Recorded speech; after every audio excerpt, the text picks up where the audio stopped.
The University of Texas at El Paso College of Engineering, in collaboration with Halliburton, presents thermodynamic cycles.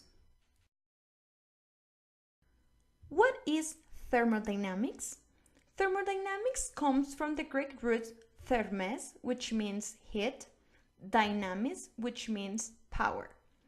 According to NASA, thermodynamics is the study of the effects of work, heat, and energy on a system. It is also concerned with the relations between them and the conversion of one into the other. Now we will review the 4 laws of thermodynamics. Zeroth Law of Thermodynamics establishes that if two systems are both in thermal equilibrium with a third, then they are in thermal equilibrium with each other.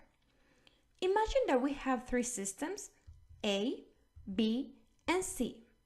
If system A is in thermal equilibrium with system B, which means that they have the same temperature, and system C is in thermal equilibrium with system B, then system A and C are in thermal equilibrium with each other. This law helps to define the notion of temperature. The first law of thermodynamics establishes that the change in internal energy of a system is equal to the heat added to the system minus the work done by the system.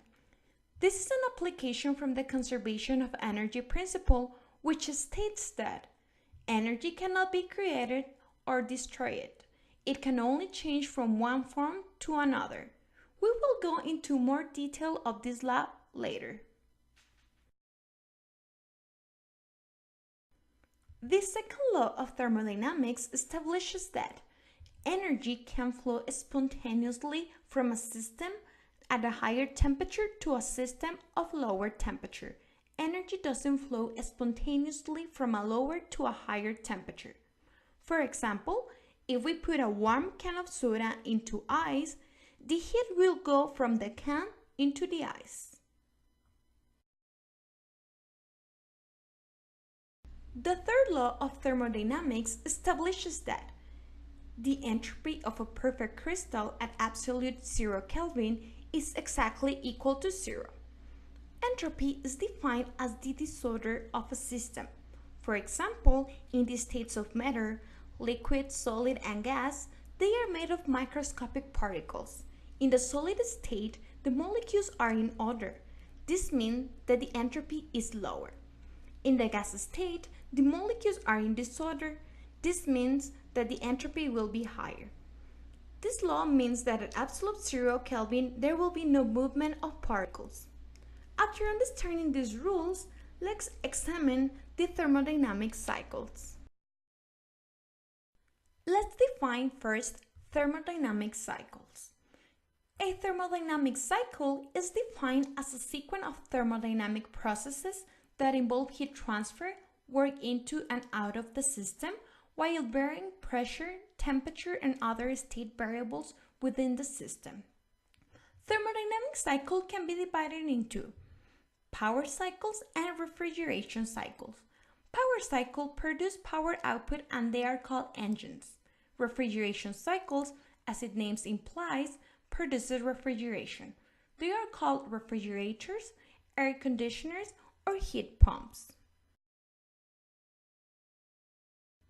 In order to analyze the thermodynamic cycles, 2 diagrams are used, which are the temperature entropy diagram and the pressure specific volume diagram. The specific volume is the reciprocal of density. The red graph is the phase change diagram of pure substances, for example, water.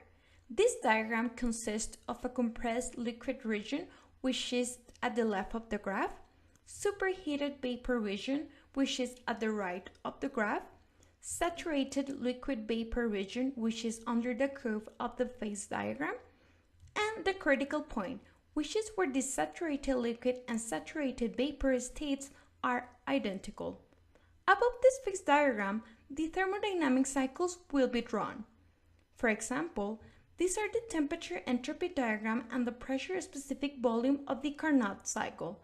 The area under the curve of these diagrams represents the net work produced, which is equivalent to the net heat transfer of the cycle. We will go into more detail of how to draw these diagrams later. Currently, there are various thermodynamic cycles which are involved in the generation of electricity. The most used cycle for generation of electricity in the US is the Rankine cycle. It is used in all baseload plants. These plants depend on steam-based power generation. These only fulfill their region's demand. They produce energy at a constant rate, and the most commonly energy source used is coal. When the energy generated by baseload plants is not producing enough electricity, it is when there is a higher demand for electricity during certain hours of the day or days of the week. In order to overcome this issue, some plants employ the Brayton thermodynamic cycle, which uses gas turbine for the generation of energy, therefore requiring natural gas for its operation. Now let's see how the Rankine cycle works.